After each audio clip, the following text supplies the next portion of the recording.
Assalamualaikum warahmatullahi wabarakatuh.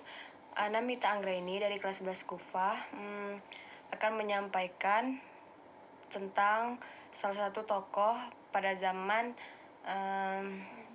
Bani Umayyah, yaitu Abu Al-Qasim Al-Zahrawi, yaitu pakar kedokteran masa Islam abad pertengahan. Abu Al-Qasim adalah salah satu pakar di bidang kedokteran pada masa Islam abad pertengahan. Karya terkenalnya adalah Al-Tasrif.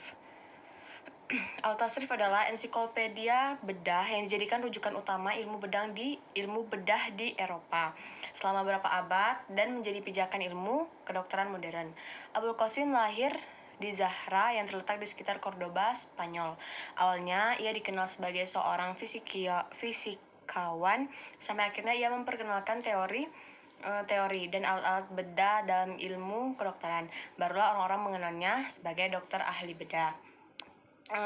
Al-Tasrif itu berisi berbagai topik mengenai kedokteran, termasuk diantaranya tentang gigi dan kelahiran anak. Buku ini diterjemahkan di bahasa Latin oleh Gerardo dan dari Seremona pada abad ke-12.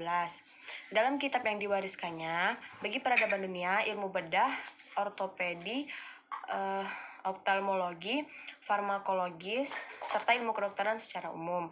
Ia juga mengupas tentang kosmetika. Al-Zahrawi pun ternyata begitu berjasa dalam bidang kosmetika. Sederet produk kosmetika seperti deodoran, hand lotion, pewarna rambut yang berkembang hingga saat ini merupakan hasil karya Al-Zahrawi.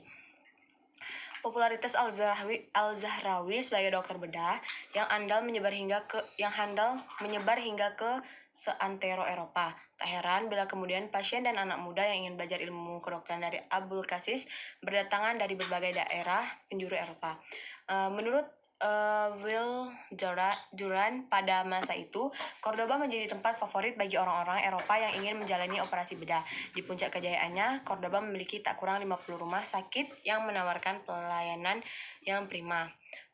Dalam menjalankan praktik kedokterannya, Al-Zahrawi menanamkan pentingnya observasi tertutup dalam kasus-kasus individual.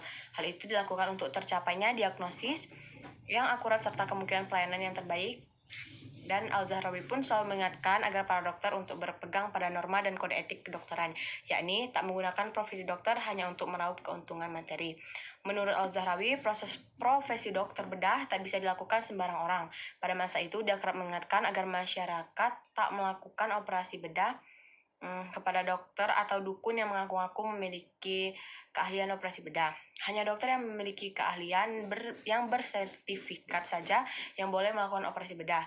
Mungkin karena itulah di area modern ini muncul istilah dokter spesialis bedah atau disebut surgeon. Penghargaan dari Al-Zahrawi itu tak diragukan lagi. Dia merupakan kepala dari seluruh ahli bedah. Sosok dan pemikiran Al-Zahrawi begitu dikagumi para dokter serta mahasiswa kedokteran di Eropa. Pada abad ke-14, seorang ahli bedah Prancis bernama Guy de Cauliac mengutip Al-Tasrif hampir lebih dari 200 kali.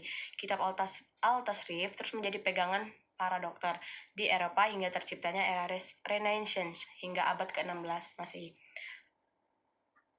Ahli bedah berkebangsaan Prancis, Jacques Delacamp 1513 Masehi sampai 1588 Masehi masih menjadikan Al-Tasrif sebagai rujukannya.